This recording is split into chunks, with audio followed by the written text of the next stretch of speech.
Zara stared at the name on the building, her heart pounding wildly.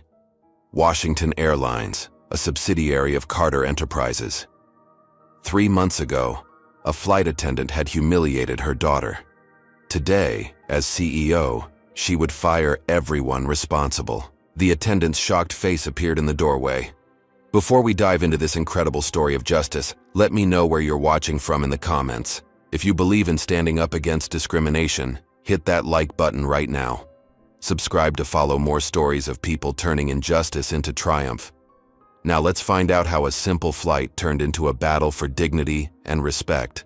12-year-old Amara Carter clutched her backpack tightly as she boarded Washington Airlines Flight 257 bound for Atlanta.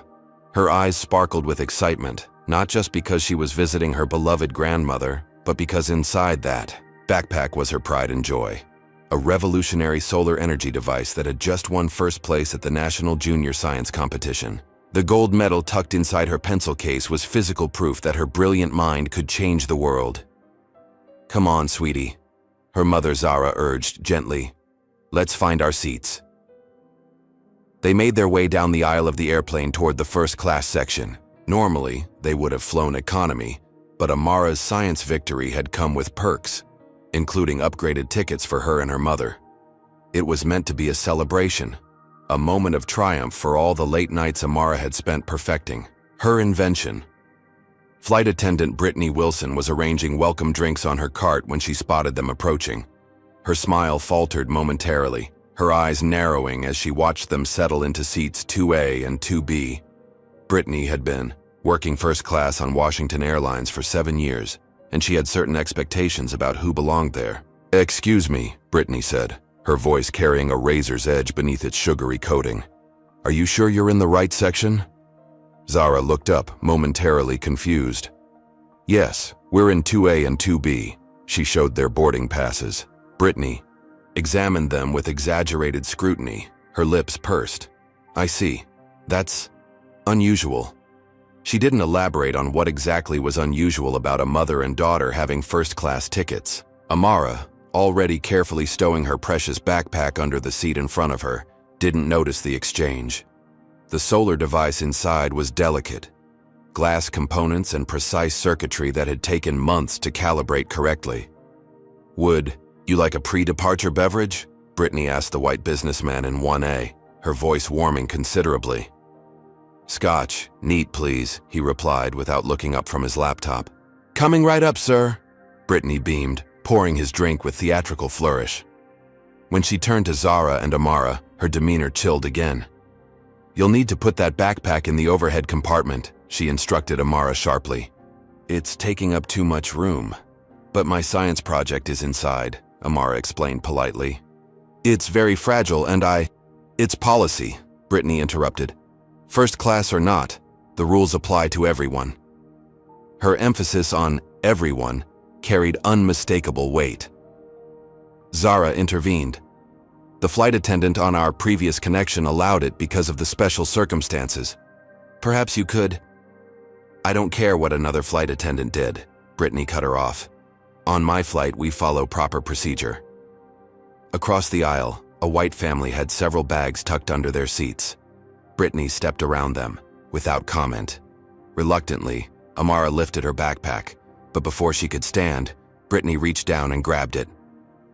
"I'll take care of this," she said impatiently.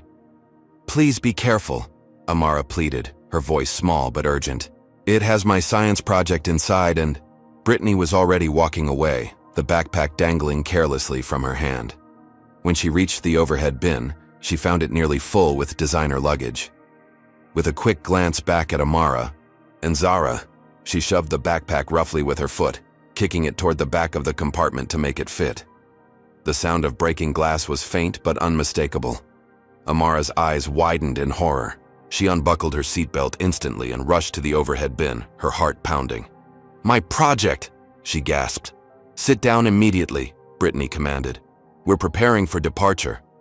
"But I heard something break," Amara said, tears welling in her eyes. "Please, I need to check." "You need to take your seat," Brittany insisted, her voice rising. Other passengers were beginning to stare. Zara appeared beside her daughter, a protective hand on her shoulder. My daughter worked for months on her science project. If it's damaged, then she should have packed it properly, Brittany said dismissively. Now please return to your seats, or I'll need to involve the captain. Amara's tears were flowing, freely now. All those nights of hard work, the pride she'd felt when the judges had called her name, all potentially destroyed because of this woman's callousness. Back in their seats, Zara tried to comfort her daughter while containing her own anger. We'll check it as soon as we land, sweetie. Maybe it's not as bad as we think. But the knot in Amara's stomach told her otherwise. She'd heard that distinctive sound of glass components shifting and breaking. Throughout the flight, the discriminatory treatment continued. When Brittany served drinks to the cabin, she skipped their row entirely. When Zara pressed the call button to request service, 20 minutes passed before another flight attendant responded. Brittany is handling this section, the second attendant said uncomfortably. She seems to be handling everyone except us, Zara replied evenly. The flight attendant had the decency to look embarrassed but offered no solution. Meanwhile, the businessman in 1A received constant attention, fresh drinks appearing before he could ask, warm towels, extra pillows.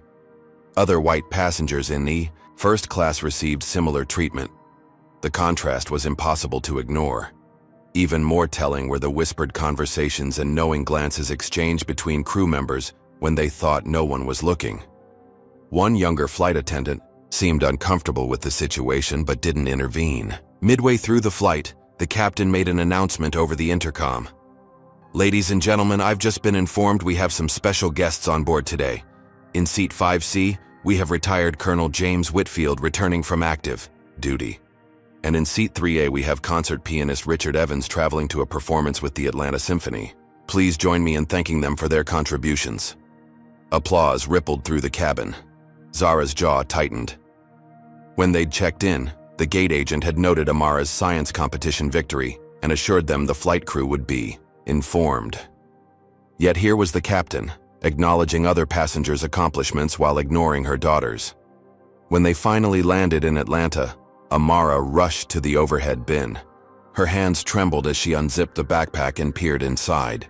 The solar collector, the heart of her invention, lay in pieces. The precision-cut glass panels had shattered, and the delicate wiring had been crushed. "Mom," she whispered, her voice breaking. "It's ruined." Zara took one look at the destroyed project and marched toward the front of the plane where Brittany was saying goodbye to deplaning passengers. "I need to speak with your supervisor immediately," Zara demanded. Brittany's smile didn't falter. "If you'd like to file a complaint, you can do so at the customer service desk in the terminal." "You deliberately damaged my daughter's property after we specifically told you it was fragile," Zara said, her voice level but intense. "I want to speak with someone in authority now." "I handled your bag according to standard procedure," Brittany replied coldly. "If something fragile wasn't properly packed, that's not the airline's responsibility." The businessman from 1A pushed past them, and Brittany's demeanor transformed instantly. "Thank you for flying with us today, Mr. Davidson. We hope to see you again soon." At the customer service desk, they encountered similar stonewalling. The representative took perfunctory notes but made it clear nothing would come of their complaint. "We'll certainly look into this," she said with practiced insincerity. "If you'll leave your contact information, someone may follow up within 6 to 8 weeks. As they left the desk, Amara wiped away tears with the back of her hand. "It's okay, Mom," she said, trying to be brave. "I can rebuild it. I have my notes and—" "No, baby, it's not okay," Zara replied, her voice gentle, but her eyes flashing with determination. She pulled out her phone and stepped away for a moment, speaking in low, urgent tones. When she returned, something had changed in her expression, a steely resolve that hadn't been there before. "Who did you call?" "Amara." "Your father," Zara answered simply. "And this is far from over." Dominic Carter stood at the floor-to-ceiling windows of the Tokyo Metropolitan Building, 45 stories above the glittering city. The view was spectacular, but he barely noticed it. His attention was fixed on the multinational executives, seated around the conference table behind him, representatives from 3 different technology firms eager to partner with Carter Enterprises on its revolutionary new energy storage system. He'd been working toward this meeting for months. Years, really, if you counted all the research and development that had gone into the technology. This deal could expand his company's global footprint exponentially, but none of that mattered. The moment his phone vibrated with Zara's name on the screen.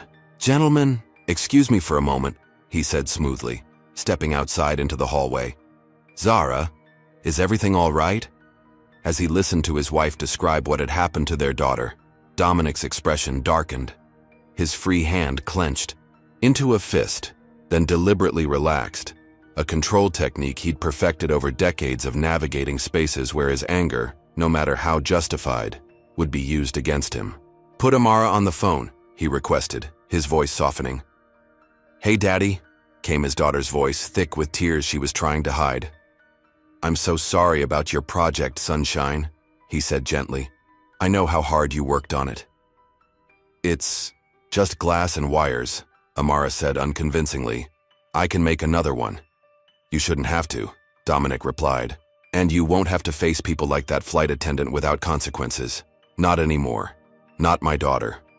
After reassuring Amara and speaking briefly with Zara again, Dominic ended the call and stood motionless in the hallway, memories flooding back. He remembered being 19, the only black student in his engineering program, having his senior project accidentally destroyed by a lab technician who'd always made his discomfort clear. He remembered being told he'd have to redo 6 months of work in 2 weeks if he wanted to graduate on time. He remembered being 30, pitching his first company to a room of investors who spoke over him, questioned credentials they wouldn't have questioned from anyone else, and ultimately decided his business was too risky, only to fund an identical concept from a white entrepreneur 3 months later. He remembered every rental application mysteriously rejected, every time he was followed in high-end stores, every conversation that stopped when he entered a room, every promotion that went to someone less qualified but more culturally aligned with the organization. And he remembered the promise he'd made the day Amara was born, that his daughter would walk through a world with fewer barriers than he had faced, that she would never doubt her brilliance or her worth because of someone else's prejudice. Dominic. Carter had built his business empire from nothing, navigating a system designed to exclude people who looked like him. He'd succeeded not despite the obstacles, but because they had forged in him an unshakable determination. But he had always hoped Amara would be free to soar without constantly fighting gravity. His assistant, Trevor Phillips, appeared at his elbow, concern evident on his face. "Sir, the Nakamura team is getting restless. Should I tell them you'll be a few more minutes?" Dominic made a swift decision. "Tell them I've had a family emergency and need to reschedule. Book me on the next flight back to the States." Trevor blinked in surprise. "Sir, this meeting has been in the works for—" "I know exactly how long we've been planning this, Trevor, and I know exactly how much is at stake. But some things are more important than business deals." As Trevor hurried away to make arrangements, Dominic pulled out his phone again and called a different number. "Vanessa, it's Dominic. Remember that Washington Airlines opportunity we discussed last quarter? I want to accelerate our timeline, pull together everything we have on their financials, organizational structure, and ownership patterns. I need it all by the time I land in New York." Vanessa Chen, his chief strategy officer, was too experienced to sound flustered. "That's a significant acceleration, Dominic. May I ask what's changed?" "Everything," he replied. "And I want our acquisition team assembled in the Manhattan office tomorrow morning. This is now our top priority." By the time Dominic boarded his private jet 4 hours later, his plan was already taking shape. Washington Airlines was part of Taylor Transport Group, a mid-sized corporation that had overextended itself with acquisitions in the past 5 years. Their debt load was substantial, their stock performance mediocre, and rumor had it their CEO, Richard Taylor, was more concerned with his golf handicap than his company's future. Carter Enterprises had been eyeing several airlines as potential acquisition targets as part of a larger strategy to diversify their holdings. Washington Airlines had been on the list, but not at the top, until now. As the jet prepared for takeoff, Trevor voiced his concerns one last time. "Dominic, I respect that this is personal for you, but making business decisions emotionally is... Stop right there, Dominic interrupted, his tone leaving no room for debate. Don't mistake my decisiveness for emotionality. Washington Airlines was already a viable acquisition target. I'm simply reprioritizing our timeline based on new information. What he didn't say, what he didn't need to say to Trevor, who had worked alongside him for 15 years, was that business had always been personal for Dominic Carter. Every venture, every acquisition, every product launched by Carter Enterprises carried the weight of his vision to create spaces where excellence was the only measure that mattered, where his daughter and children who looked like her could thrive without having their belongings kicked aside by someone who thought they didn't belong. During the long flight, Dominic reviewed the preliminary data on Washington Airlines, identifying pressure points and potential strategies. The company was more vulnerable than he'd initially realized. Heavy debt, aging fleet, and declining customer satisfaction scores. Their only real strength was a few exclusive airport terminal contracts, and even those were coming up for renewal soon. Midway across the Pacific, he received a call from his board chairman, Harold Washington, a veteran businessman who had been one of Dominic's earliest mentors. Dominic, Trevor briefed me on this airline situation, Harold said without preamble. Moving this fast carries significant risks. The board will have questions. I'm prepared to answer them, Dominic replied. This acquisition makes sense financially, Harold. Their stock is undervalued. Their routes complement our existing transportation interests, and there are substantial synergies with our logistics division. And it has nothing to do with what happened to Amara? Dominic paused. Harold was one of the few people who could speak to him this directly. It has everything to do with Amara, and with every child who's been made to feel less than because of the color of their skin. But that doesn't make it a bad business decision. Sometimes justice and profit point in the same direction. Harold's sigh was audible even through the satellite connection. You know I'm with you. I just want to make sure you've thought this through. Taylor won't go down without a fight. I'm counting on it, Dominic said grimly.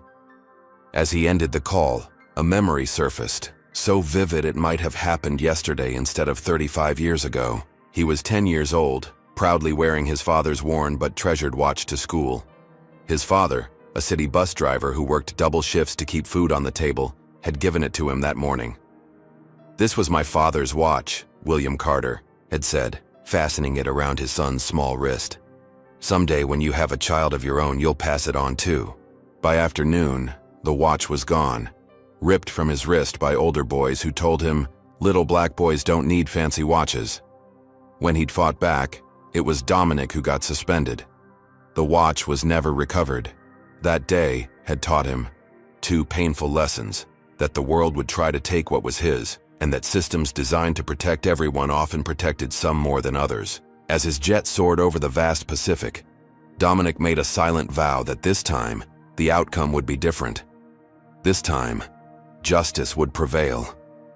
Washington Airlines has no idea what's coming, he whispered to himself as the first rays of sunrise broke across the horizon. What happens when a man with unlimited resources decides to uncover the truth? What lengths would you go to if someone hurt your child? Would you move mountains, buy companies, change entire systems to ensure justice? Comment number 1 if you believe Dominic is justified in using his power to fight back, or number 2 if you think he's taking things too far. Don't forget to like and subscribe to see how this story of justice unfolds.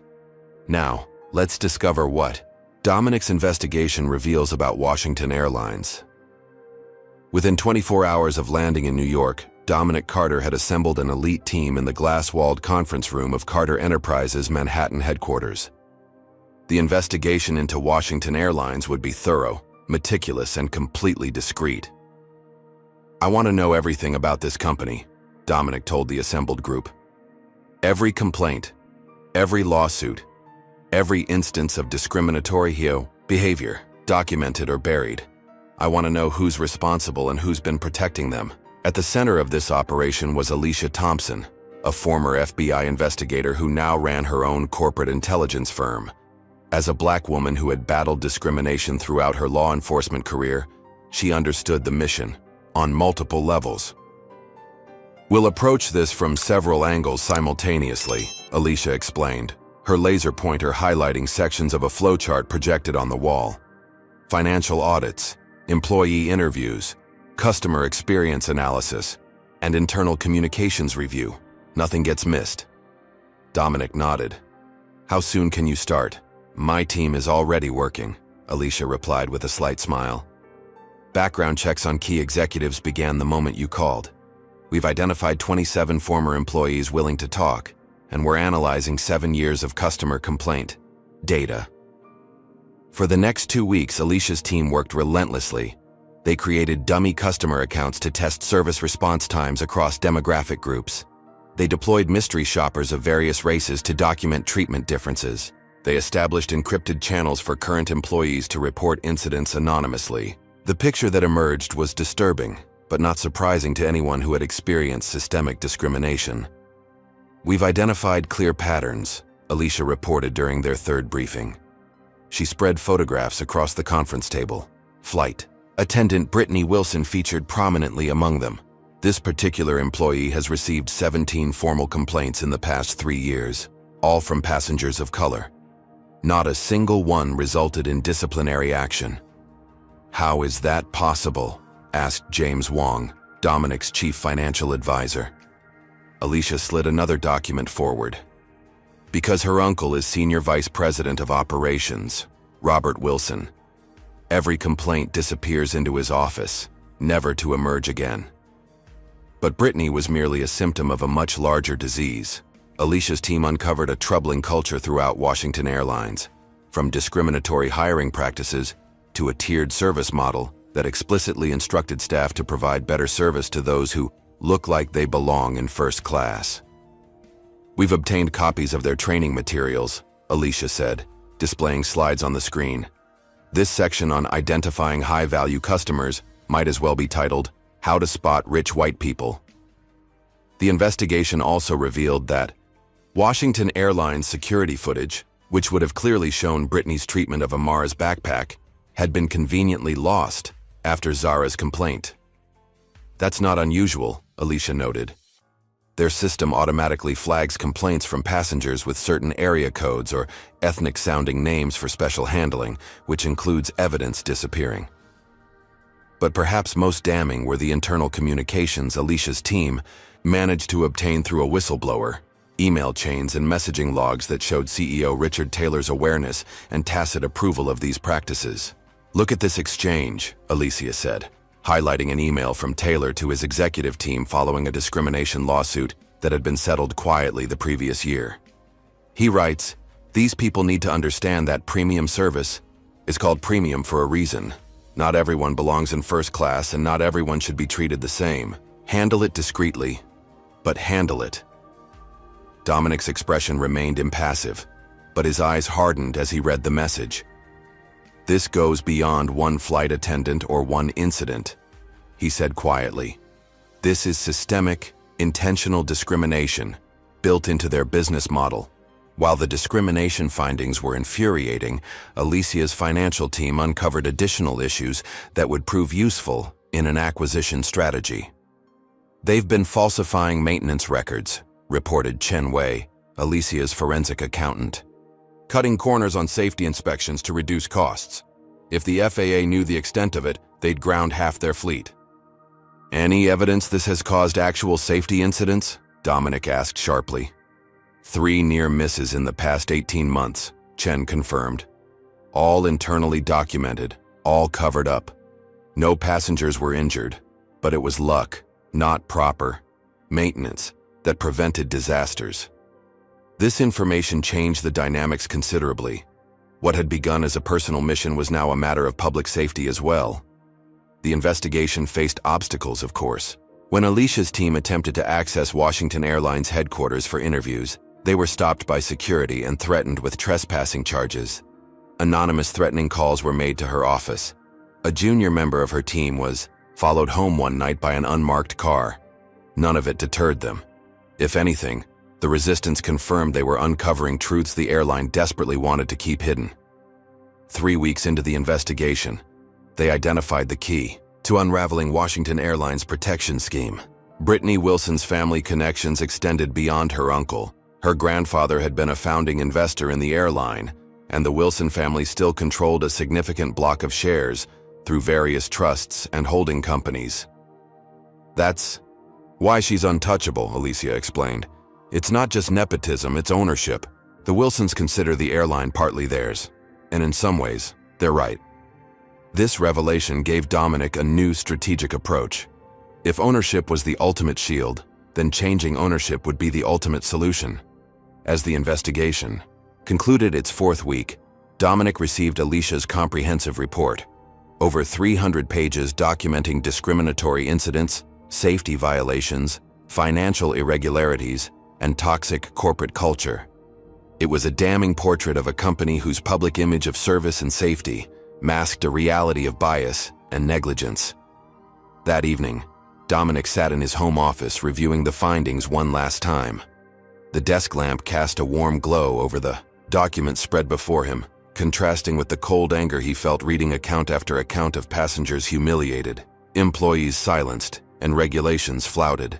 A soft knock at the door interrupted his thoughts. Amara stood in the doorway, her expression somber. "Dad, can I come in?" "Of course, sunshine." Dominic quickly gathered the papers, but not before Amara caught a glimpse of a photo. Brittany Wilson's staff ID picture. "That's her," Amara said quietly. "The flight attendant." Dominic nodded, not denying what his daughter had seen. "How are you feeling about everything?" Amara shrugged, trying to appear more casual than she felt. "I started rebuilding my project. It won't be ready for the national showcase next month, but maybe for next year's competition." The resignation in her voice broke Dominic's heart. His brilliant, confident daughter had been taught a lesson he'd hoped she'd never have to learn, that no matter her achievements, some people would see only her skin color. "You know," Dominic said carefully, "sometimes when systems fail us, we have to create new systems." Amara looked up at him curiously. "Is that what you're doing with all these papers? Creating a new system?" Dominic smiled. "Something like that. I'm making sure what happened to you doesn't happen to another child." "How?" Amara asked. "By changing the rules of the game," Dominic replied. "And by remembering that justice delayed isn't always justice denied." As Amara hugged him goodnight, Dominic felt his resolve strengthen. The investigation had given him ammunition, but more importantly, it had confirmed what he already knew. Washington Airlines didn't just need new ownership, it needed a complete transformation. And he was just the person to deliver it. The wood-paneled executive suite on the 60th floor of Carter Tower hummed with focused energy as Dominic addressed his assembled team. Maps of airline routes covered one wall, financial projections another, and a digital countdown clock ticked away the seconds until markets opened. "Washington Airlines is vulnerable," Dominic began, his voice steady and determined. "Their stock has underperformed for 6 consecutive quarters. Their debt-to-equity ratio is concerning, and their fleet modernization program is 3 years behind schedule. But most importantly, Richard Taylor has grown complacent. He believes his position is unassailable." James Wong, Dominic's chief financial advisor, stepped forward.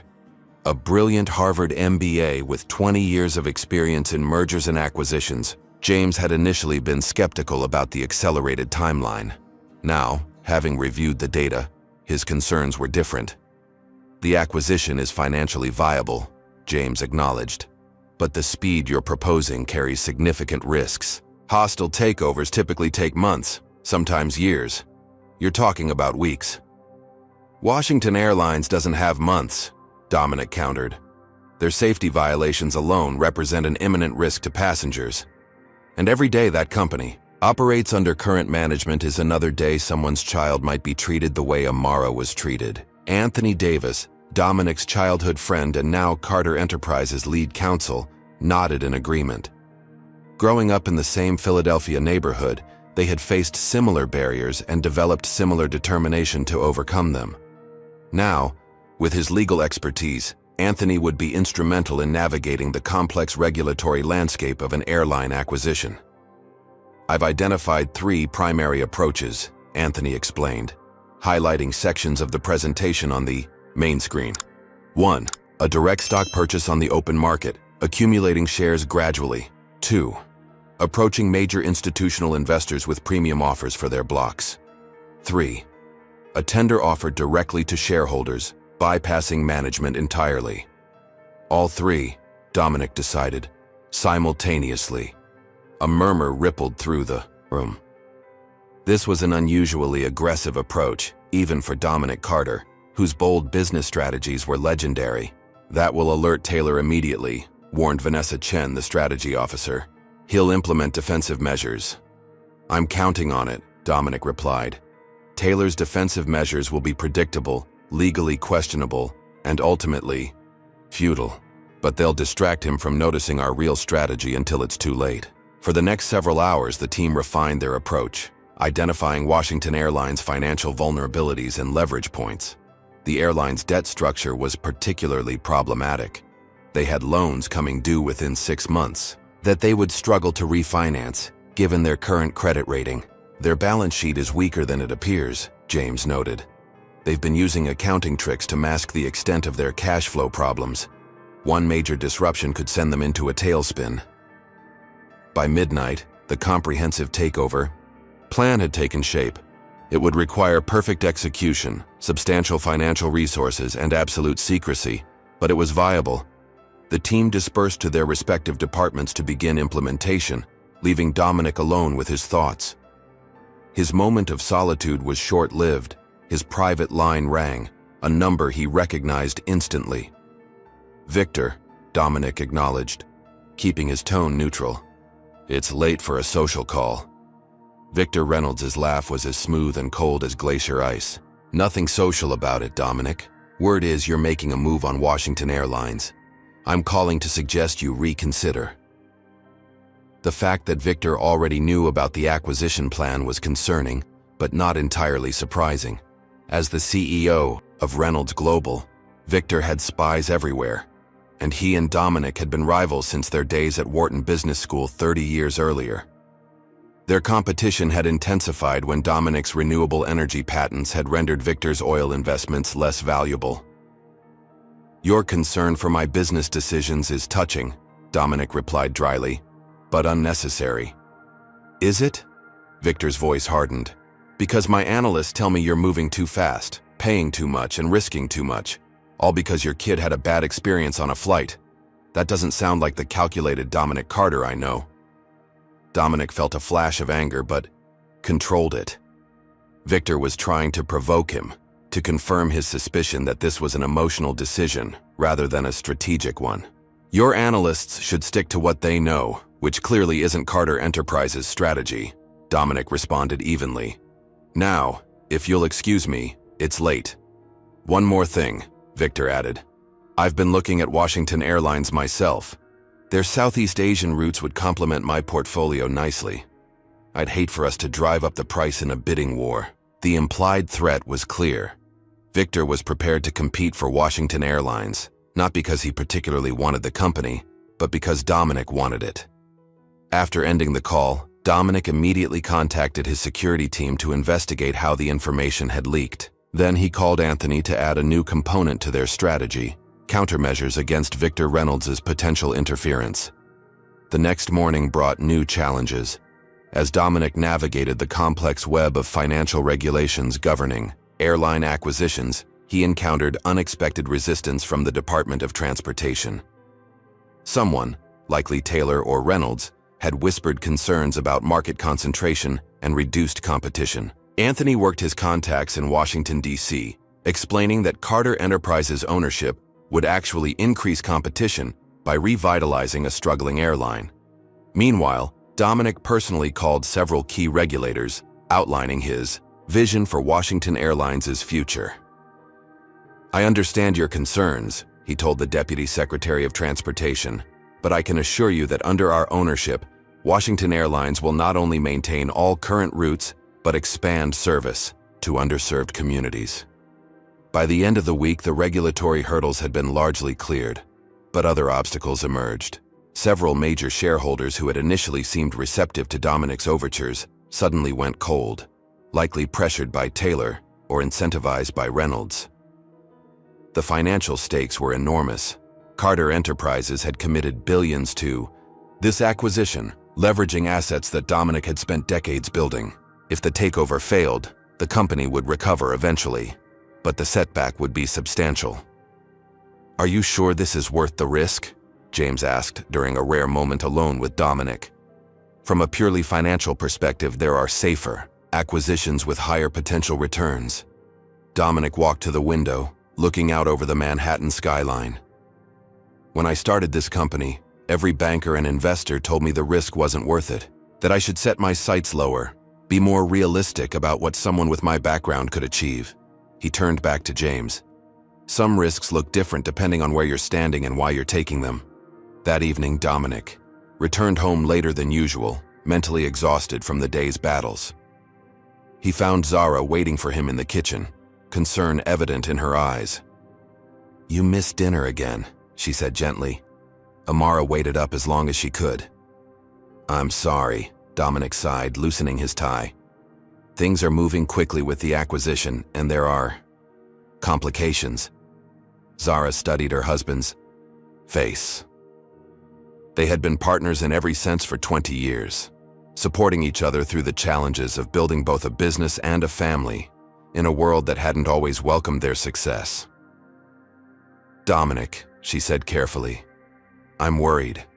This is consuming you. What happened to Amara was wrong, and that flight attendant should be held accountable. But buying an entire airline, risking everything you've built, is justice supposed to look like this?" Her question struck at the heart of what had been troubling Dominic as well. Was this about justice, or had it become about power? About proving he could bend the world to his will when his daughter was wronged? "I don't know if it's justice," he admitted after a long moment, "but I know it's necessary. What happened to Amara isn't isolated or accidental. It's the product of systems designed to protect people like Brittany Wilson and Richard Taylor at the expense of people who look like our daughter." Zara took his hands in hers. "Then change the system. But don't lose yourself in the process. Amara needs her father more than she needs the CEO of Washington Airlines." Dominic nodded, absorbing his wife's wisdom. "You're right. I'll find better balance." He hesitated, then added, "But I'm not backing down on the acquisition. Some battles need to be fought even if victory isn't guaranteed." Later that night, as Dominic reviewed the latest updates from his team, he made his final decision. Despite the obstacles, despite the risks, despite Victor Reynolds' interference, Carter Enterprises would proceed with the takeover bid for Washington Airlines. The company that had humiliated his daughter would soon have a new owner, new policies, and a new understanding of consequences. And if Richard Taylor wanted a fight, Dominic Carter was more than ready to give him one. In the oak-paneled executive boardroom of Washington Airlines Atlanta headquarters, CEO Richard Taylor slammed his fist on the glossy table, causing water glasses to jump and executives to flinch. "This is nothing short of corporate terrorism," he fumed, his face flushed red beneath his silver hair. "Dominic Carter thinks he can just waltz in and take what I've spent 30 years building? Not while I'm breathing." His executive team exchanged nervous glances.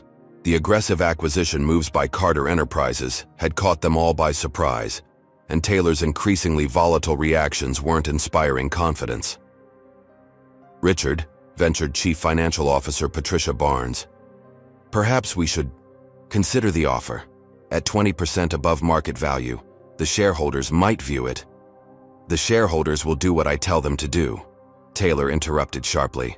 "And I'm telling them this company is not for sale, especially not to Dominic Carter."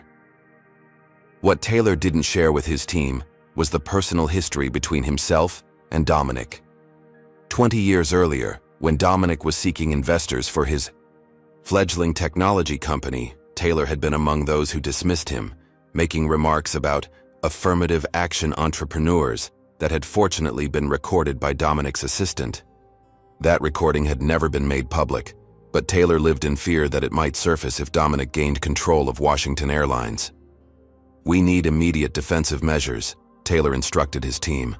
"Implement the poison pill we prepared for situations like this." Contact our institutional investors and remind them of our long-term value proposition. And get our PR team working on a narrative that paints Carter as a predatory raider with no understanding of the airline industry. As his executives scrambled to execute his orders, Taylor made a private call to Robert Wilson, the senior VP of operations, and uncle to flight attendant Brittany Wilson. "Your niece has created a problem," Taylor said without preamble. Apparently, she had some kind of run-in with Dominic Carter's daughter, and now he's using it as an excuse for this takeover attempt. Robert Wilson sighed heavily. "Brittany mentioned a complaint from a passenger a few weeks ago, but nothing that seems serious. What do you need me to do?" "Damage control. Suspend her temporarily. Make it look like we're addressing the situation. I need to show the board we're taking this seriously while we fight off Carter's bid." Within hours, Washington Airlines launched its counteroffensive. Their stock exchange filing activated a shareholder rights plan, commonly known as a poison pill, designed to make any hostile takeover prohibitively expensive. Their PR department released statements questioning Carter's motives and expertise, suggesting the acquisition would lead to root cuts and job losses. Simultaneously, the airline announced new diversity initiatives and enhanced customer service training, transparently attempting to address the issues Dominic's team had uncovered without acknowledging any wrongdoing. Brittany Wilson was placed on administrative leave, a move characterized as standard procedure during an internal investigation. In reality, she was receiving full pay while staying at her family's lake house, instructed to avoid social media and decline all interview requests. These defensive maneuvers succeeded in temporarily stabilizing Washington Airlines' stock price, preventing the immediate share acquisition strategy Dominic had planned. But they did nothing to address the underlying issues that had made the company vulnerable in the first place. As days passed, the battle intensified. Washington Airlines' legal team filed complaints with regulatory agencies, alleging market manipulation by Carter Enterprises. Their lobbyists whispered concerns about job losses in congressional offices. Their public relations officers planted stories questioning Dominic's motives. "Revenge takeover?" blared one business publication headline. Sources suggest Carter's bid for Washington Airlines motivated by personal grudge, not business logic. Dominic had anticipated these tactics and remained unruffled. During a CNBC interview, he calmly addressed the allegations. Carter Enterprises evaluates acquisition targets based on their potential value and alignment with our long-term strategy. Washington Airlines fits both criteria, despite its current management challenges. His measured response frustrated Taylor, who had hoped to provoke an emotional reaction that would reinforce the revenge narrative. Desperate to stop the acquisition momentum, Taylor requested a private meeting with Dominic, held at a neutral location, an exclusive Manhattan restaurant known for its discretion. Their conversation was brief and unproductive. "Name your price." "To walk away," Taylor offered, sliding a folded paper across the table. Dominic didn't even look at the number. "This isn't about price, Richard. It's about accountability." "So it is personal," Taylor said with a thin smile.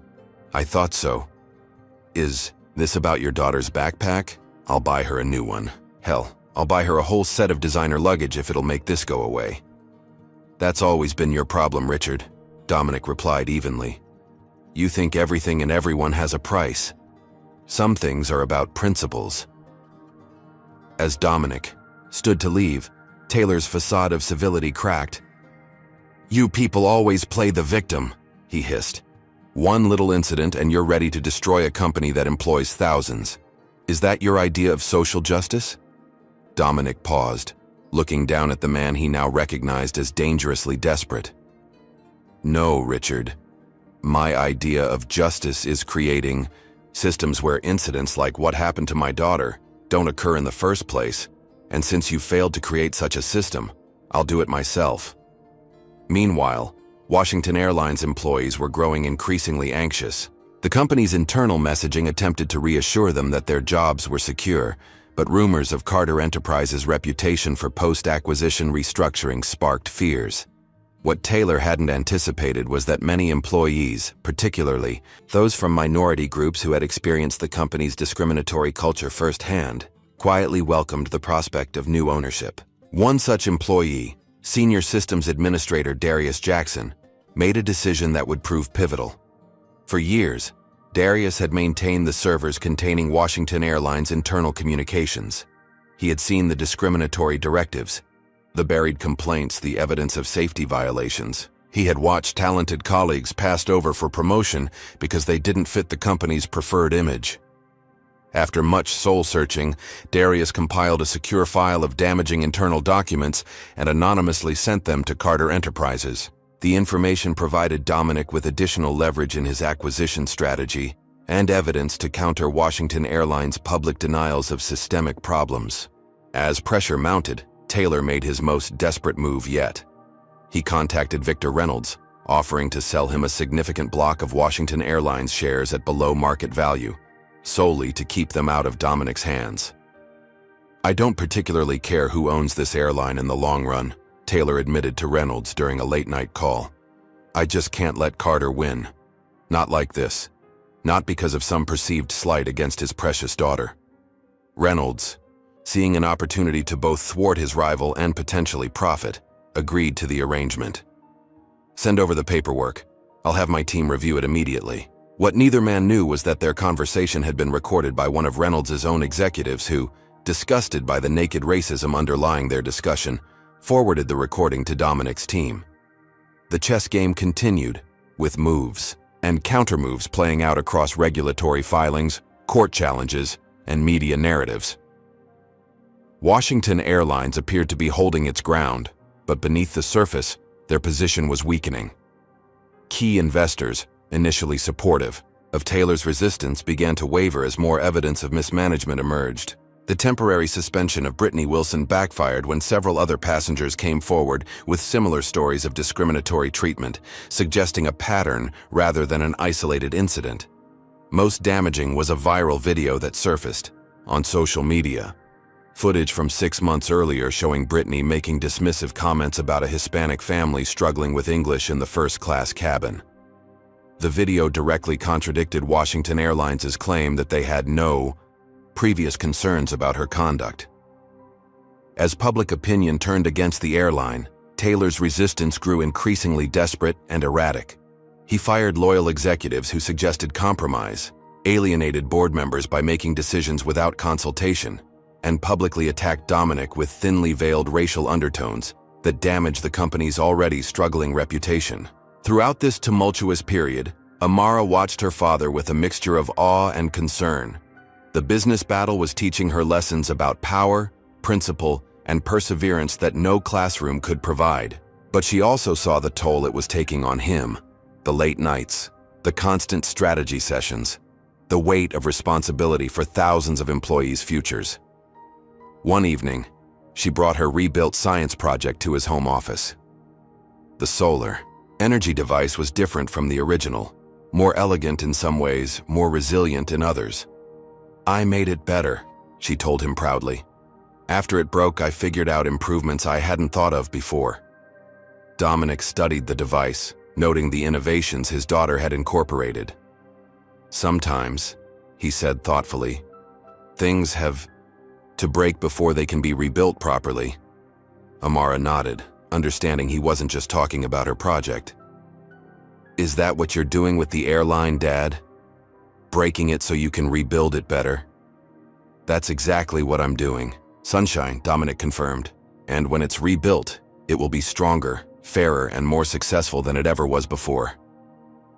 Their conversation was interrupted by an urgent call. Richard Taylor, increasingly isolated and desperate, was demanding another meeting, this time with specific threats if Dominic didn't comply.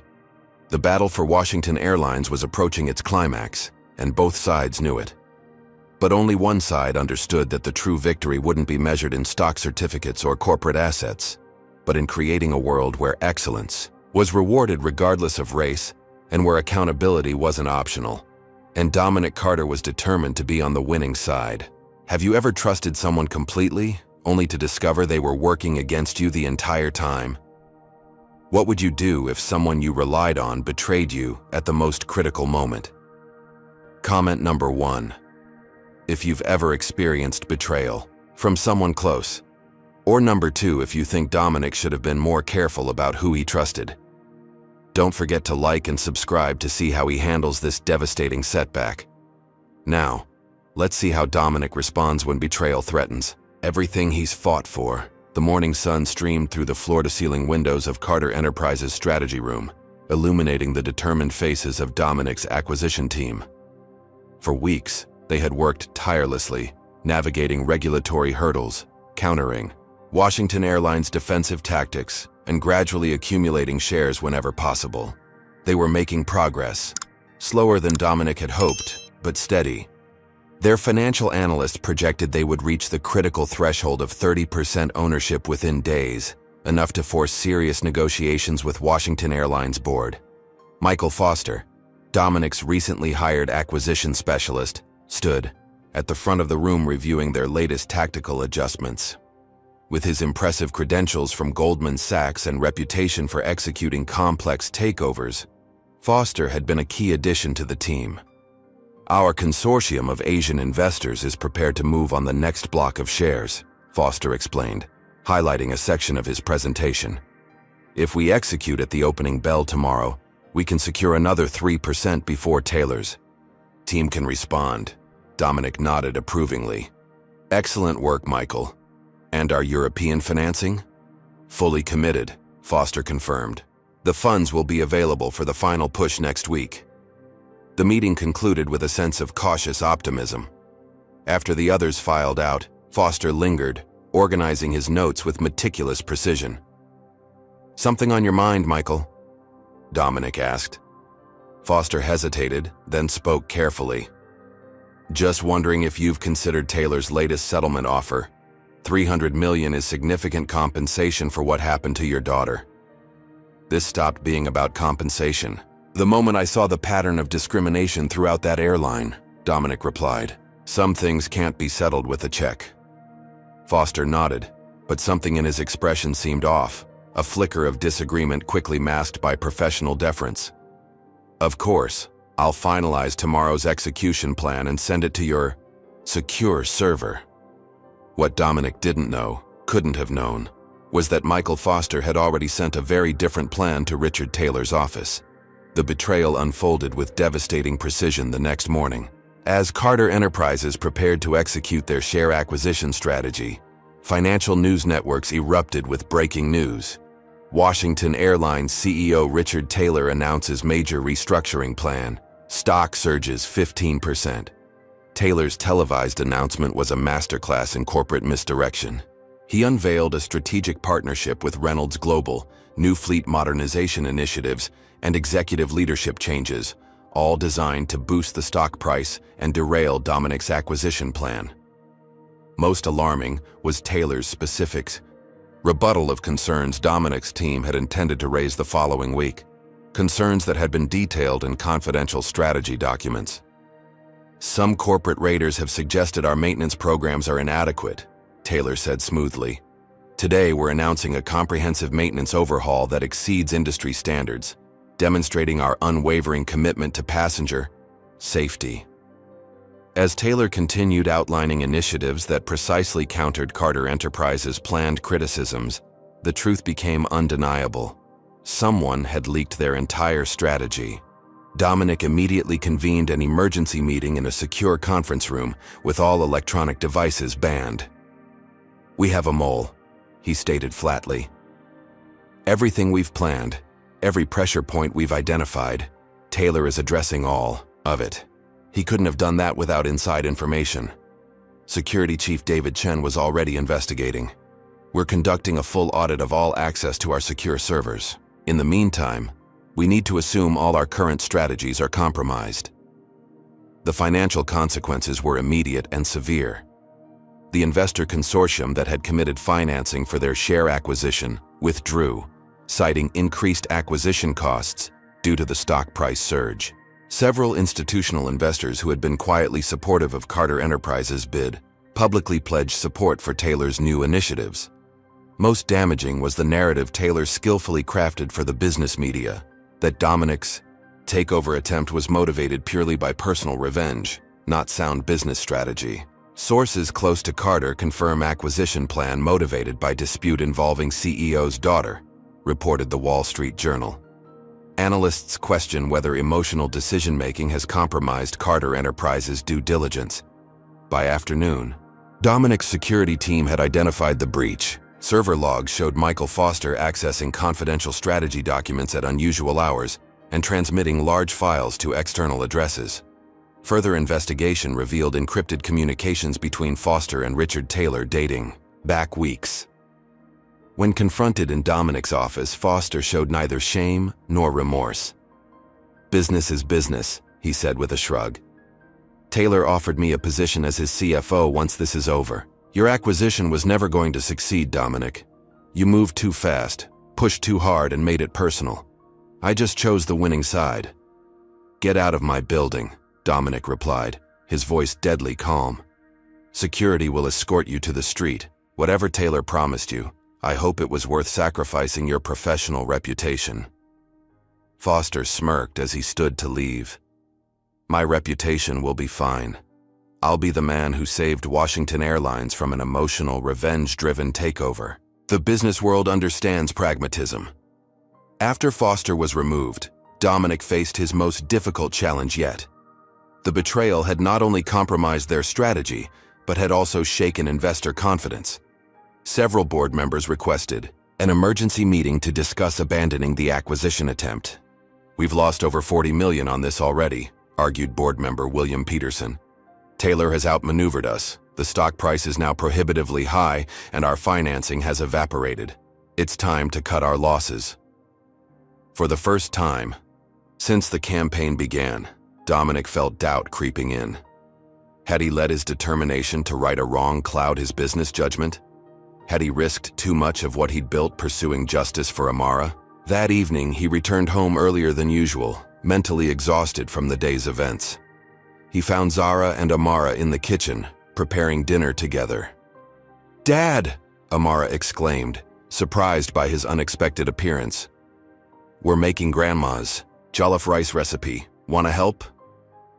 The normalcy of the moment, his wife and daughter cooking, homework spread across the counter, the familiar sense of family recipes, provided perspective that his corporate boardroom couldn't. Later, after Amara had gone to bed, Zara found Dominic in his study, staring thoughtfully at a photograph of his parents. "The board wants me to walk away from Washington Airlines," he told her. "After Foster's betrayal, they think it's a lost cause." Zara sat beside him. "And what do you think?" "I think Taylor believes he's won because he understands business but doesn't understand principle," Dominic replied. "He thinks everyone has a price, everyone can be bought or scared off. He's never faced someone who simply refuses to lose." "Like you," Zara said with a small smile. "Like us," Dominic corrected. "Like everyone who's ever been told they don't belong in first class, or in executive suites, or in positions of power." Zara took his hand. "Then don't walk away, but don't do it alone either." The next morning brought an unexpected ally. Gregory Phillips, a retired airline executive who had worked under Taylor before being forced out years earlier, contacted Dominic's office requesting an urgent meeting. "Taylor's celebration is premature," Phillips told Dominic when they met. "His partnership with Reynolds is a house of cards. I know because I structured similar deals during my time there." Phillips explained that Washington Airlines had hidden vulnerabilities that even Foster might not have known about. Leveraged assets, sale-leaseback arrangements on their fleet, and technical defaults on certain loan covenants that creditors had temporarily waived. "Taylor's entire empire is built on managing perceptions," Phillips explained. "If the right pressure is applied in the right places, it will collapse faster than anyone expects." With Phillips's insights, Dominic began reconstructing his strategy from scratch. Rather than pursuing traditional acquisition approaches that Taylor was prepared to counter, he would target the airline's underlying financial structure, the foundation Taylor believed was secure. "We don't need to buy Washington Airlines outright," Dominic told his reassembled team. "We just need to control its debt." The betrayal that had seemed catastrophic now offered an unexpected advantage. Taylor believed he knew Dominic's playbook and had stopped watching for new threats. This strategic blind spot would prove fatal to his defense. As Dominic implemented his revised plan, he reflected on an old lesson from his father. When you're knocked down, You don't just get back up the same way. You get up smarter, more determined, and ready to win by any legitimate means necessary. Foster's betrayal had knocked him down, but Dominic Carter was most definitely getting back up, and Richard Taylor had no idea what was coming. The next phase of Dominic's revised strategy unfolded with surgical precision. Rather than directly pursuing Washington Airlines stock, he focused on the company's complex debt structure, the financial foundation that Taylor believed was secure, but was actually built on shifting sand. Every airline operates on leverage, Dominic explained to his restructured acquisition team. Their assets are financed through a web of loans, bonds, and lease agreements. Control the debt, and you effectively control the company. Carter Enterprises' technology division accelerated development of a revolutionary booking and logistics system they had been working on for the transportation sector. Within 2 weeks, they launched SkyConnect, a platform that offered unprecedented efficiency for airlines and enhanced experiences for passengers. The timing was strategic. Washington Airlines was due to renew several major corporate contracts, including those with Fortune 500 companies that represented significant portions of their business travel revenue. Dominic personally reached out to these corporate clients, offering SkyConnect integration with other airlines at substantially discounted rates. The efficiency savings were too compelling to ignore, and one by one, major accounts began shifting their business away from Washington Airlines. Simultaneously, Alicia Thompson's investigative findings were strategically released to selected journalists. The Washington Post published a devastating expose titled "Pattern of Discrimination: Inside Washington Airlines' Toxic Culture," featuring interviews with former employees and passengers who had experienced treatment similar to Amara's. The article detailed how complaints from passengers of color were systematically buried, how minority employees were passed over for promotion despite superior qualifications, and how the Wilson family's influence protected problematic employees, like Brittany. Washington Airlines' PR team scrambled to contain the damage, arranging for Brittany Wilson to give an exclusive interview defending her actions. It backfired spectacularly when she appeared defensive and entitled, dismissing concerns about discrimination as oversensitivity. "I treat all passengers according to company standards," she insisted. "If some people feel they deserve special treatment just because they're flying first class for the first time, that's not my problem." Her comments sparked immediate backlash on social media, with thousands sharing their own experiences of discrimination on Washington Airlines flights. The hashtag #JustBoycottWashingtonAir began trending nationally. The situation worsened when a passenger's smartphone video surfaced, showing Brittany making derogatory comments to a Hispanic family struggling with English during boarding. The undeniable evidence directly contradicted her claims, and Washington Airlines official statements defending her conduct. As public opinion turned sharply against the airline, corporate clients accelerated their exodus.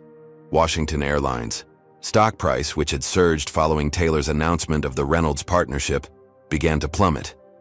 Dominic's financial team, led by James Wong, implemented the next phase of their plan, targeting Washington Airlines' debt structure.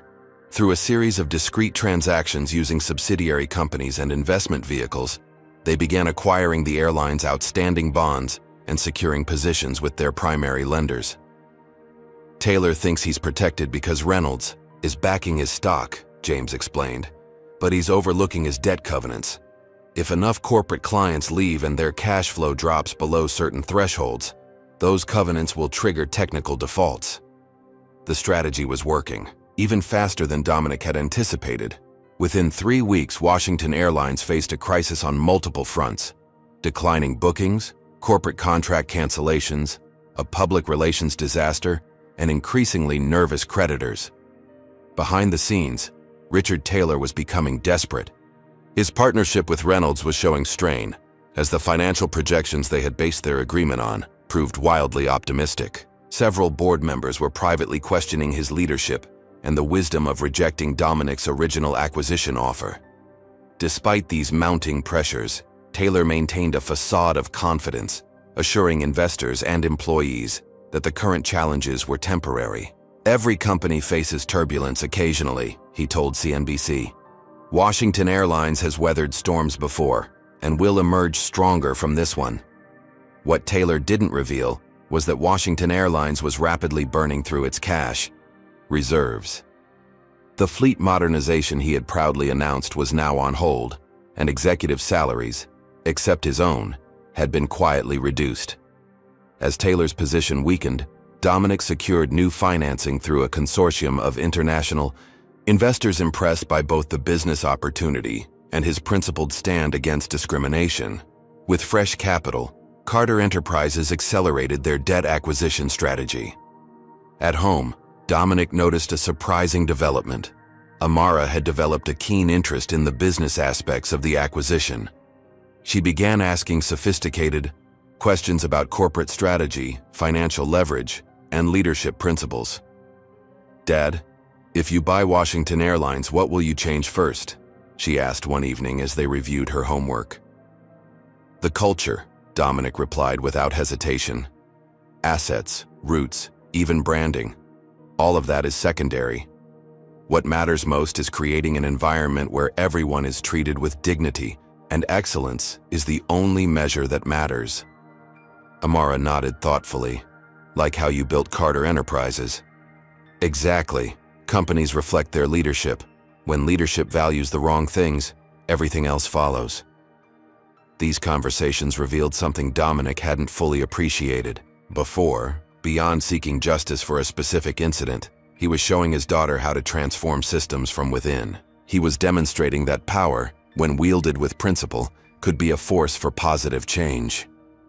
The turning point came unexpectedly during week 8 of the campaign. One of Washington Airlines' largest creditors, concerned about the company's deteriorating financial position, contacted Dominic directly. "We're holding $300 million in Washington Airlines debt," the bank's representative explained. "Given recent developments, we're open to discussing a transfer of these obligations to a more stable entity." Within 48 hours, Carter Enterprises had secured control of over 40% of Washington Airlines' outstanding debt. This gave them significant leverage over the company's operations and financial decisions, even without majority stock ownership. The final piece fell into place when an anonymous source, likely Darius Jackson, the systems administrator who had previously leaked internal documents, provided evidence that Taylor had misrepresented the airline's financial health to shareholders during his defensive campaign against Dominic's acquisition. Armed with this information, Dominic's legal team prepared SEC filings alleging securities violations.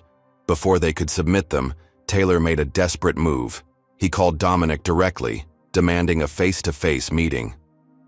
"This has gone far enough," Taylor said, his voice betraying his exhaustion. "You've made your point. Name your price to end this." "It's not about price, Richard," Dominic replied calmly. "It's about accountability and change. But I'm willing to meet. Tomorrow, noon, at the Capitol Grill downtown." As Dominic ended the call, he knew they had reached the decisive moment in this long battle. Taylor wouldn't be reaching out unless he recognized his position was untenable. The question now was whether he would surrender gracefully or make one final desperate stand. Either way, Dominic would be ready. The week since Foster's betrayal had taught him valuable lessons about trust, resilience, and the unexpected paths victory sometimes takes. What had begun as a father's righteous anger had evolved into something more profound, a systematic dismantling of entrenched discrimination and the creation of something better in its place. As he prepared for the confrontation with Taylor, Dominic reflected that true change rarely comes from outside pressure alone. It comes when that pressure reveals the fundamental weaknesses in unjust systems, causing them to collapse under the weight of their own contradictions.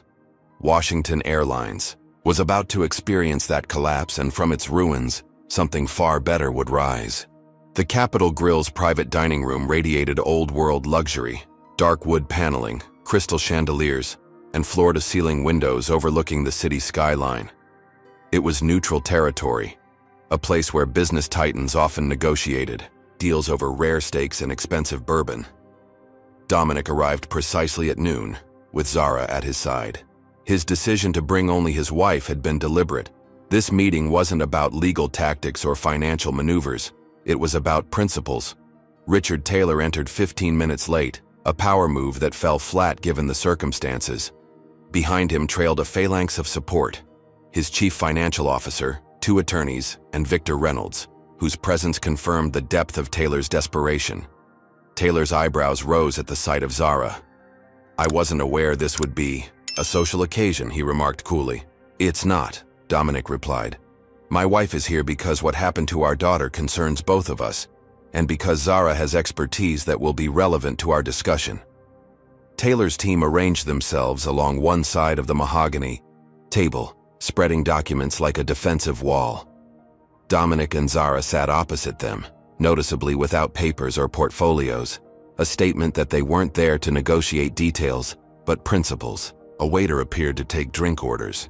Taylor requested a double scotch. Dominic and Zara asked for water. The contrast was subtle, but telling. "Let's cut to the chase," Taylor began once the waiter had departed. "Your campaign against Washington Airlines has done considerable damage. You've manipulated media narratives, interfered with our corporate relationships, and destabilized our stock price, all because of a minor incident involving your daughter's backpack." Zara's expression remained composed, but her eyes flashed. "Minor incident?" she repeated. "Is that how you characterize racial discrimination at your airline, Mr. Taylor?" Taylor's face tightened. "With all due respect, Mrs. Carter, you're emotionally invested in a situation you've misinterpreted. Brittany Wilson is one of our most experienced flight attendants. If she appeared brusque, it was because she was enforcing standard safety protocols." "Is it standard protocol to handle white passengers' bags with care while kicking the belongings of a black child?" Zara asked, her voice level but intense. "Is it standard protocol to ignore service requests from passengers of color while providing attentive service to others?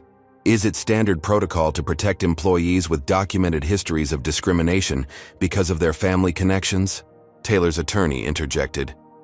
"These allegations are unsubstantiated and potentially defamatory. We suggest—" "They're extensively documented," Dominic interrupted. 17 formal complaints against Brittany Wilson from passengers of color, all buried by her uncle, Robert Wilson. Internal training materials instructing staff to provide tiered service based on profiling passengers. Email exchanges showing you personally approved these practices.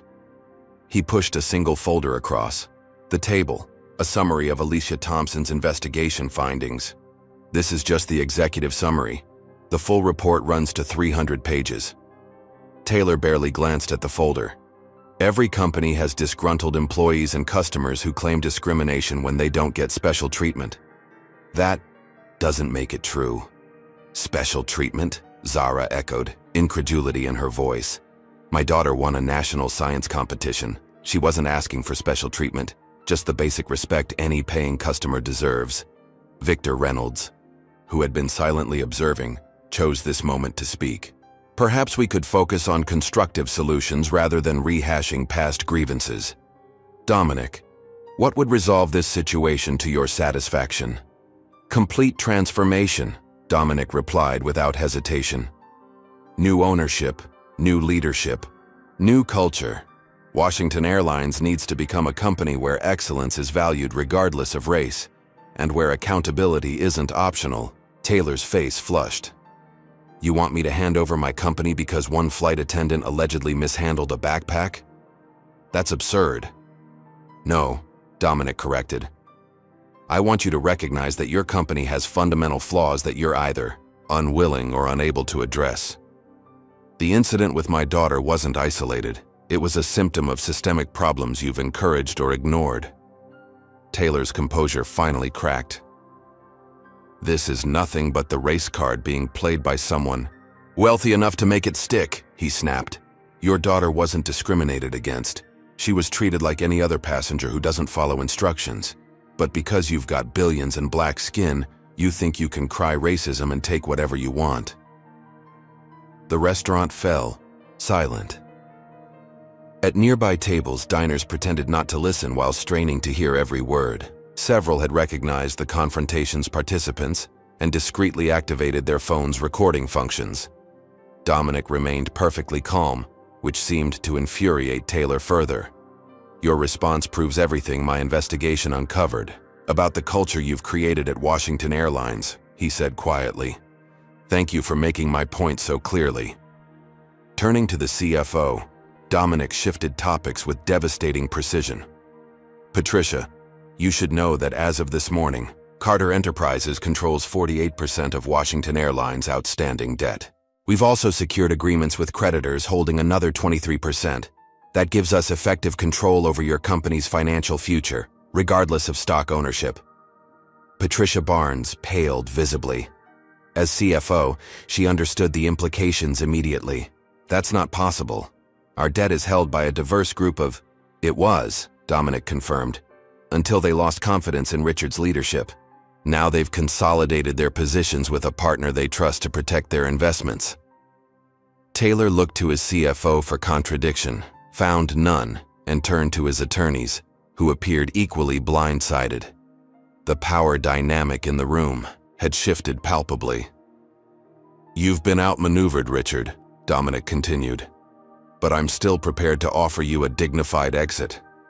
Resign as CEO, sell your shares at yesterday's closing price, which is generous given what's coming, and walk away. We'll handle the transition without dragging your name through further public scrutiny. And if I refuse, Taylor challenged, though his voice had lost its earlier conviction, then tomorrow morning we'll file our SEC complaint regarding your misrepresentations to shareholders. By afternoon, we'll call your loans based on covenant violations our financial team has identified. By close of business, Washington Airlines will face a liquidity crisis that will trigger an emergency board meeting. And by this time tomorrow, you'll be facing the same choice, but with significantly worse terms and potential legal consequences. The methodical explanation of Taylor's impending downfall was delivered without malice or triumph, simply as the inevitable outcome of decisions already made. Taylor looked to Reynolds for support, but the other businessman was already mentally calculating his own exposure and exit strategy. The alliance of convenience between them was dissolving before their eyes. This is corporate blackmail, Taylor said finally, but the accusation sounded hollow even to his own ears. No, Zara corrected him gently. This is consequences. Something your privilege has shielded you from for far too long. As they prepared to leave, Taylor made one final desperate attempt to reassert control. Your daughter will regret the day she complained about my airline, he said, his voice low and threatening. The business world has a long memory, and someday she'll learn what happens to people who cross Richard Taylor. The threat against Amara shattered Dominic's composed demeanor. For the first time, genuine anger flashed in his eyes as he leaned across the table. Listen carefully, because I will only say this once, he said, his voice deadly quiet. You have until midnight to accept my offer. After that, I won't just take your company. I will dismantle everything you've built, piece by piece, until... The name Richard Taylor is synonymous with failure in every business school case study for the next 50 years. He straightened, composure restored. And if you ever mention my daughter again, you'll discover that my patience has limits even if my resources don't. As Dominic and Zara departed, leaving Taylor and his team in stunned silence, other diners pretended to return their attention to their meals. But several were already texting contacts in the financial world with variations of the same message. Taylor is finished. Carter just ended him. In the car, Zara reached for Dominic's hand. Do you think he'll accept? It doesn't matter, Dominic replied. Either way, Washington Airlines will have new leadership by the end of the week. And either way, Amara will see that some injustices can be corrected if you have the courage and resources to stand your ground. At precisely 11:58 p.m., 2 minutes. Before Dominic's deadline expired, his phone rang. It was Richard Taylor, his voice tight with barely controlled rage. Send the paperwork, he said without preamble. I'll sign.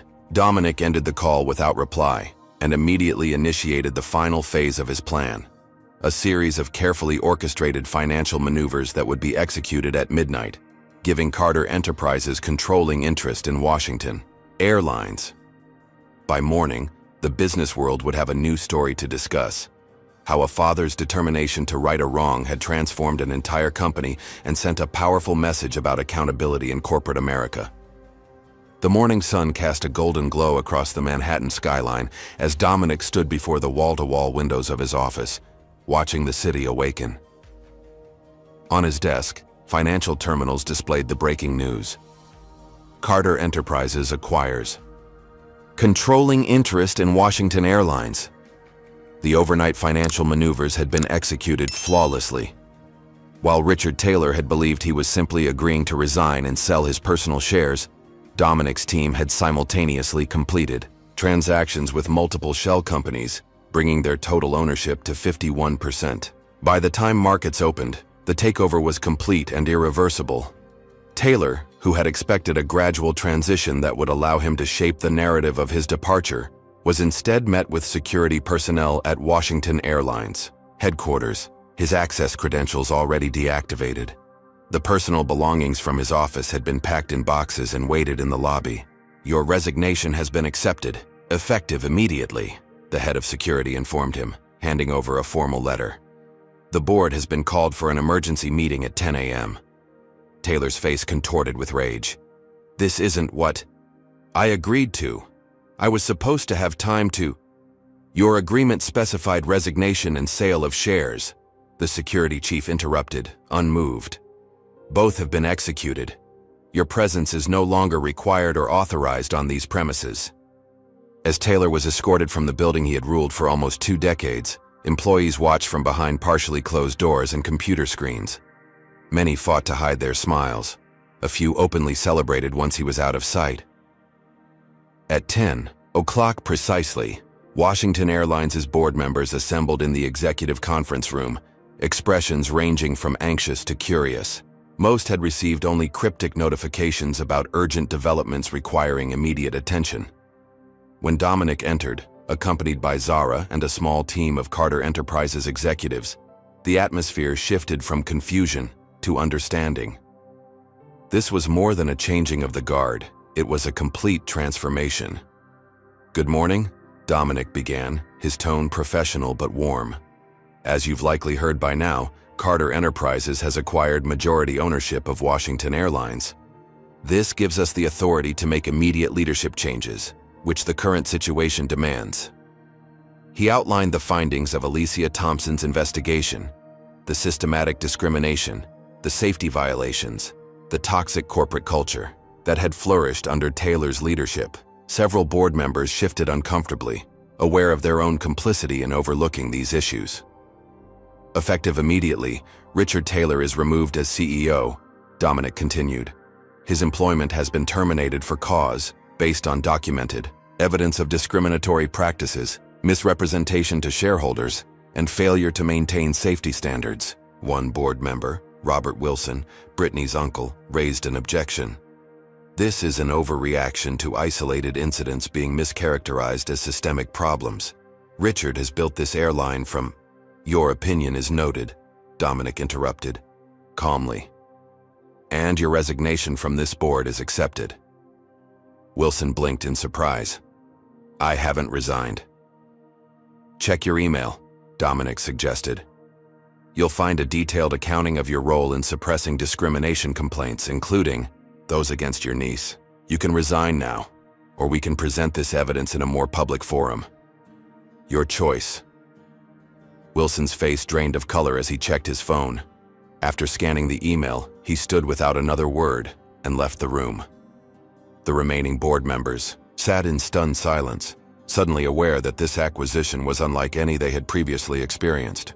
This wasn't just about financial control, it was about accountability. "Now," Dominic continued once Wilson had departed, "I'd like to introduce Washington Airlines' new chief executive officer." He gestured to Zara, who stepped forward confidently. Many of you may not know that before supporting my entrepreneurial journey, Zara Carter was a senior operations analyst at American Airlines and holds an MBA from Wharton with a specialization in aviation management. Her expertise in operational efficiency and organizational culture makes her uniquely qualified to lead Washington Airlines through this transition. The surprise on the board members' faces was evident. They had underestimated Zara, seeing her only as Dominic's wife rather than a highly qualified executive in her own right. "Thank you, Dominic," Zara said, taking center stage. "My first actions as CEO will be addressing the cultural and operational issues that have undermined this airline's potential. Effective immediately, We're implementing comprehensive anti-discrimination, training for all staff, revising service protocols to ensure consistent treatment of all passengers, and establishing an independent oversight committee for customer complaints. She outlined additional changes. Safety protocols would be enhanced beyond industry standards. Maintenance schedules would be revised to prioritize passenger welfare over cost-cutting, and a thorough review of all personnel would identify both problematic employees and overlooked talent deserving promotion. Washington Airlines has the routes, the equipment, and the market position to be an industry leader, Zara concluded. What it has lacked is leadership that values every customer and employee equally. That changes today. As the board meeting continued with detailed discussions of implementation timelines and financial projections, across town, Brittany Wilson received a certified letter informing her that her administrative leave had been converted to termination for cause. Similar notices went out to several other employees whose conduct had been documented in Alicia's investigation. By afternoon, news of the dramatic leadership changes dominated business headlines. Industry analysts who had initially questioned Dominic's acquisition motives now praised the decisive action to address long-standing issues at the airline. The public response was overwhelmingly positive. On social media, the hashtag #BoycottWashingtonAir was replaced by Tomber New Day New Way, as customers expressed cautious optimism about the changes. Former passengers who had experienced discrimination shared their stories, finally feeling heard and validated. 3 months later, the transformation was well underway. Under Zara's leadership, Washington Airlines, now rebranded as Horizon Air, had implemented sweeping changes that were already showing results. Customer satisfaction scores had risen dramatically, employee morale had improved, and operational efficiency metrics were trending upward. The Wilson family's influence had been completely removed from the company.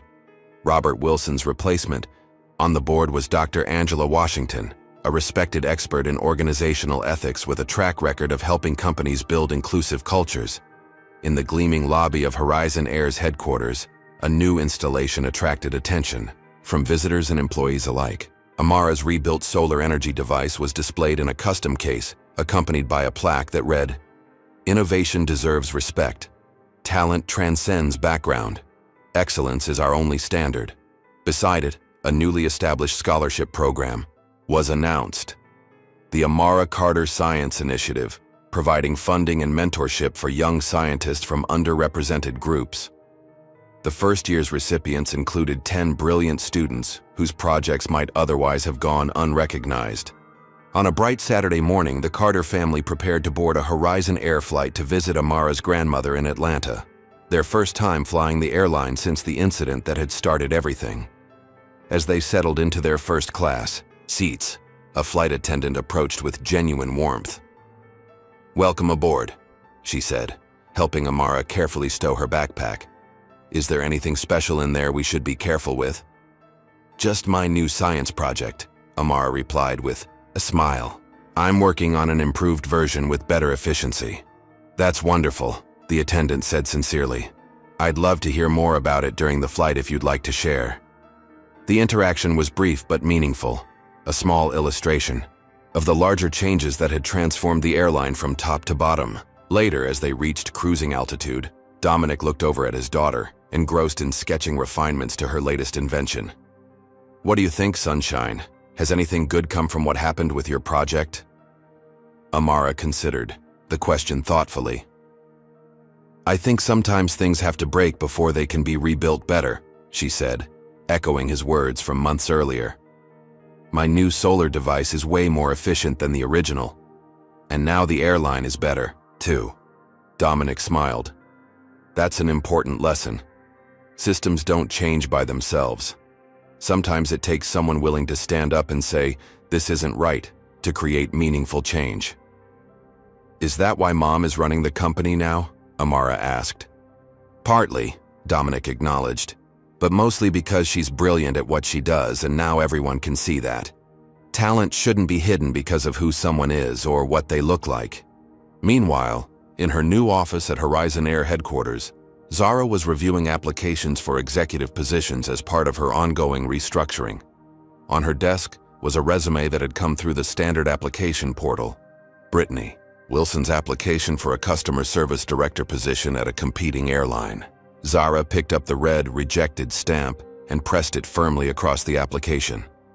Next to it, she wrote a simple note: "Discrimination has consequences."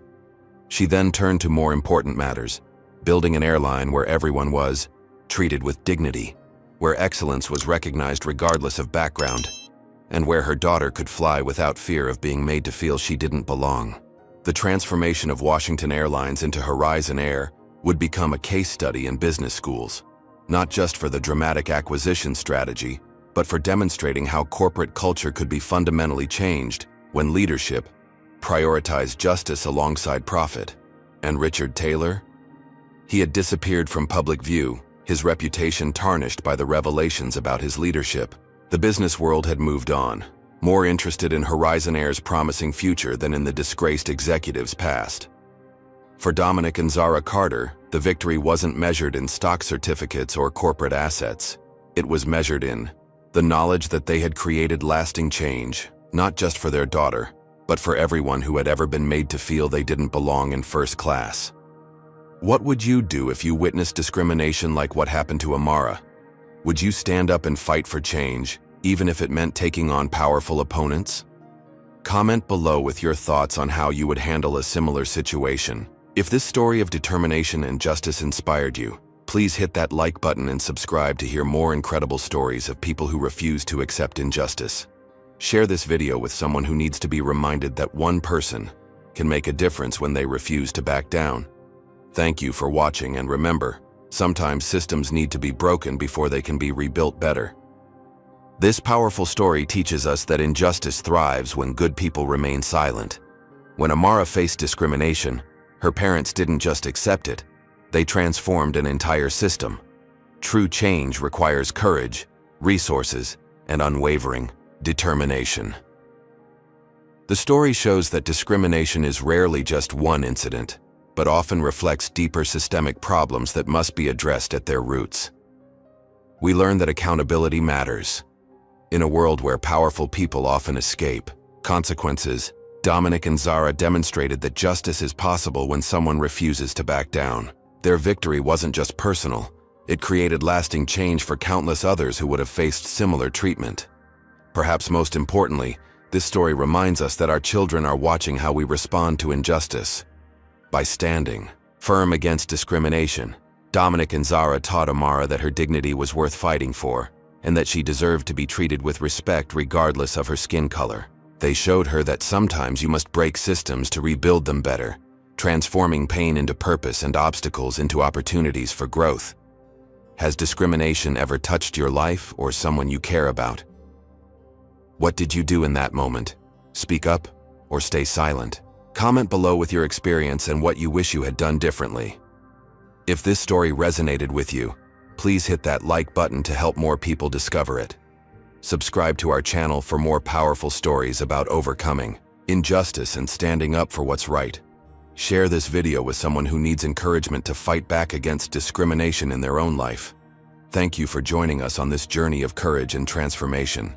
Remember, change begins when one person decides that injustice is unacceptable, and that person could be you.